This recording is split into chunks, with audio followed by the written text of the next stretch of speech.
Respiratory सिस्टमको केही भोल्युमहरू कसरी याद गर्ने भनेर आज हामी त्यो सिक्न गइरहेका छौँ। टिभी, आइआरभी, इआरभी, भिसी, आरभी, टिएलसी। यो टर्महरू के हो भनेर म एकैछिनमा भन्दैछु। स्क्रिनमा भने जस्तै 500मा टिभी किनेको। टिभी भन्नाले हाम्रो टाइडल भोल्युम भनिन्छ है। Volume of air that enters or exits the lungs in ordinary breathing भनेर बुझ्ने।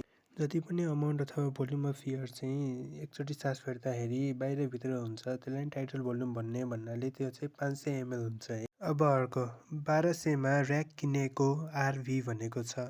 आरभी भनेको हाम्रो residual volume, air left in lungs after a maximal expiratory effort भनेको हामीले जब फोर्सफुल्ली सास बाहिर फाल्छौँ नि त्यति बेला लङ्समा बाँकी हुने एयरलाई नै रेजिडुअल भोल्युम भन्ने। यो चाहिँ 1200 ml 1200 मिलिलिटर हुन्छ। त्यस्तै अब भिसी भन्नाले भाइटल क्यापेसिटी जनाउँछ।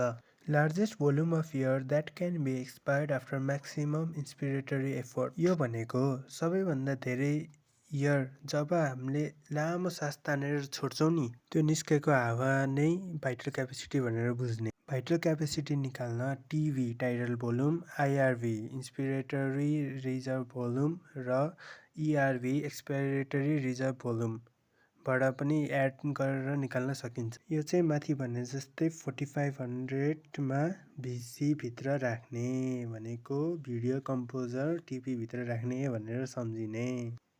अब अर्को हेरौँ है। टिएलसी हेर्न 5800 केबलवालालाई तिरेको। टिएलसी भनेको total long capacity, total volume of air inside lungs after maximum inspiration. हामीले लामो सास तान्दाखेरि जति पनि एयर चाहिँ लङमा भित्र जान्छ त्यसलाई नै टोटल लङ क्यापेसिटी भनेर बुझ्ने। यसको भ्यालु अघि भनेको जस्तै 5800 ml। यो चाहिँ अलिअलि रेन्जमा फरक पर्न सक्छ है। जस्तै अब हाम्रो भिसी भाइटल क्यापेसिटी हामीले 4600 भनेको छौँ अथवा 4500 भनेको छौँ, त्यो चाहिँ 4 to 5 लिटर इन रेन्ज भनेर बुझ्ने। अनि यो टोटल लङ क्यापेसिटी चाहिँ 5 to 6 लिटर इन रेन्ज भनेर बुझ्ने है।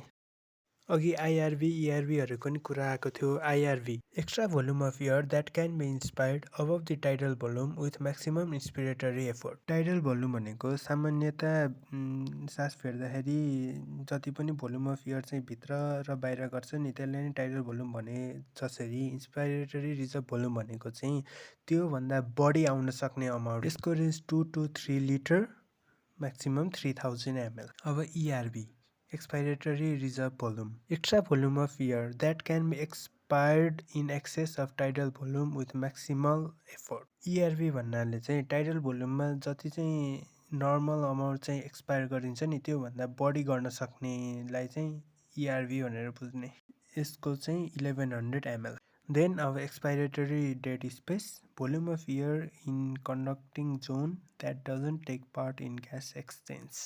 यो भनेको चाहिँ यस्तो स्पेस अथवा जोनमा बस्ने अमाउन्ट अफ एयर है जुन चाहिँ एक्सपायरेटरी र इन्सपिरेटरी कुनैमा पनि भाग लिँदैन। यो चाहिँ 150 ml हुन्छ। ल कस्तो भयो, फर्स्ट टाइम हो है, सकेसम्म राम्रै भएको होला।